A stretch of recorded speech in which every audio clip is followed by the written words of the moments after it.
Assalamu alaikum. I am Miss Binish from Latif Niazi School and I am the English teacher of class 8th. Today we are starting our new chapter, lesson number 20, Black Beauty. In this chapter we will study about the horses, the Black Beauty. In this chapter writer name is Anna Swells, and her purpose in writing the book The Black Beauty is to bring about kindness, sympathy and understanding treatment of horses. Now we are starting our chapter Black Beauty. Black Beauty was written in 1877. Black Beauty लिखी गई ये किताब 1877 में. By 1935 it had sold over 20 million copies all over the world. 1935 तक इसकी 20 million से भी ज़्यादा कॉपीज़ इसकी बिक चुकी थी पूरी दुनिया में. It has said to be the 6th best seller in the English language. इसको कहा जाता है अंग्रेज़ी ज़बान में सबसे ज़्यादा बिकने वाली किताब में 6 नंबर पर ये किताब आती है. Certainly it continues to be read today by all people who love animals. Certainly means यकीनन ये किताब अभी भी जारी है पढ़ने के लिए आज भी. by all people who loves animals, उन तमाम लोगों के लिए जो कि जानवरों से मोहब्बत करते हैं. Anna Swell's purpose in writing the book was to bring about kindness, sympathy and an understanding treatment of horses. Anna Swell जो कि इस किताब की राइटर हैं, उनका इस किताब को लिखने का पर्पस मीन्स मकसद ये था was to bring about kindness, ताकि वो लोगों के अंदर लेकर आएँ काइंडनेस रहमदिली, सिंपैथी हमदर्दी and an understanding treatment of horses, और उनको ये समझ आए कि किस तरह से घोड़ों के साथ सलूक किया जाता है. For in England at that time horses did a great deal of work and were not always well treated. England में उस वक्त में घोड़े जो थे वो ज़्यादा काम करते थे. And were not always well treated, और हमेशा उनके साथ अच्छी तरह से सलूक नहीं होता था. The horse Black Beauty is telling the story as you see in this chapter. एक घोड़ा जो कि ब्लैक कलर का है, ब्लैक ब्यूटी है, वो कहानी बताता है इस चैप्टर में जो कि आप देख सकते हैं.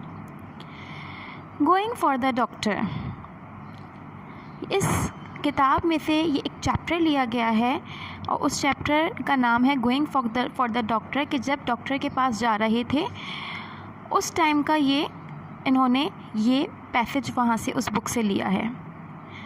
One night a few days after James had left, एक रात जबकि जेम्स छोड़ चुका था उसके कुछ दिन बाद, I had eaten my hay and was lying down in my straw fast asleep. I had eaten my hay. Hay means चारा, यानी कि वो घोड़ा अपनी कहानी बता रहा है कि मैं चारा खा चुका था.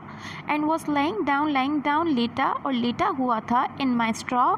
straw कहते हैं भूसे को, जहाँ पर घोड़े जो हैं वो आराम करते हैं, तिनके भूसे, कि मैं अपने भूसे पर लेटा हुआ था fast asleep, और तेज़ सो रहा था. When I was suddenly awakened by the stable bell ringing very loud, जब मैं अचानक से जागा, by the stable bell ringing, stable एक मुस्तहकम घंटी की आवाज़ से जो कि बज रही थी, very loud बहुत शोर से. I heard the door of John's house open, मैंने सुना कि जॉन के घर का दरवाज़ा खुला. And his feet running up to the hall, और उसके पाँव भागे हॉल की तरफ.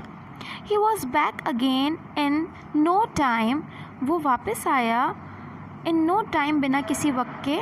ही अनलॉक्ड द स्टेबल डोर, उसने दरवाज़ा खुला रखा. And came in calling out, and came in और अंदर आया, कॉलिंग आउट और पुकारने लगा, वेक अप, जागो, beauty, you must go well now, तुम ज़रूर जाओगे अब अच्छे से। इफ़ यू एवर डिड, अगर तुमने कभी भी किया है, एंड ऑलमोस्ट बिफोर और यकीनन पहले भी। आई कुड थिंक, मैं सोच सका, he had got the saddle on my back, कि ये हासिल करेगा सैडल। सैडल की मीनिंग है घोड़े की पुश्त की जो गद्दी होती है, जिसको जीन कहते हैं, जिस पर लोग सवार होते हैं। उसने सोचा घोड़े ने कि he had got the saddle, कि ये हासिल करेगा जीन जो कि मेरी पुश्त पर है।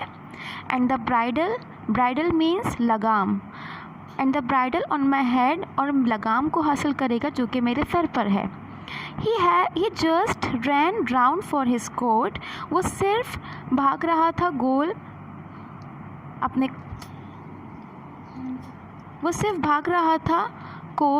गोल अपने कोट के लिए। And then took me at a quick trot up, और फिर उसने लिया तेज़ी से, at a quick trot up, trot up कहते हैं हल्की दौड़, आहिस्ता चलना। हल्की दौड़ के साथ वो हॉल के दरवाजे की तरफ गया। The squire stood there with a lamp in his hand. Squire means जागीरदार। जागीरदार जो था वो खड़ा हुआ था वहाँ लैम्प के साथ, जो कि उसके हाथ पर था। Now John, he sad, right for your life. अब जॉन, ही सैड, उसने कहा, राइट फॉर योर लाइफ, सवारी करो तुम अपनी ज़िंदगी के लिए। दैट इज़, ये है, फॉर योर मिस्ट्रेसेस लाइफ, और अपनी वाइफ की ज़िंदगी के लिए। There is not a moment to lose, यहाँ कोई लम्हा नहीं है खो जाने के लिए। Give this note to doctor White, ये नोट देकर अरेस्ट एट द इन, और अपना घोड़ा दो आराम के लिए। एट द इन, इन कहते हैं सराय में जहाँ पे आराम करते हैं घोड़े, वहाँ पर दो। And be back as soon as you can, और फिर वापस आओ जितना जल्दी तुम कर सकते हो। जॉन सैड, जॉन ने कहा, यस सर, हाँ sir, and was on my back in a minute, और मेरी पुश्त पर आया 1 मिनट में। The gardener had heard the bell ring, बागबान ने सुनी आवाज़ घंटी के बजने की। And was ready with the gate open, और वो तैयार था दरवाज़ा खोलने के साथ। And away we went through the park, और फिर हम दूर गए। We went through the park, हम गए पार्क के ज़रिए से। एंड थ्रू द विलेज, गांव के ज़रिए से। एंड डाउन द हिल, और पहाड़ी के नीचे। Till we came to the toll gate, जब तक हम आए नहीं टोल गेट पर। John called very loud, John ने कहा बहुत ज़ोर से। And thumped upon the door, thumped means डंडे से मारना, ज़ोर ज़ोर से दरवाजे को मारना। And thumped upon the door, और उसने ज़ोर ज़ोर से डंडे से मारा दरवाजे पर। The man was soon out, आदमी जल्दी से बाहर आया। And flung open the gate, और उड़ते हुए दरवाज़ा खोला। नाउ, अब, सेड जॉन, जॉन ने कहा, you keep the gate open for the doctor, तुम ये दरवाज़ा खुला रखो डॉक्टर के लिए। हेयर्स द मनी, यहाँ पैसे हैं। And off we went again, और फिर हम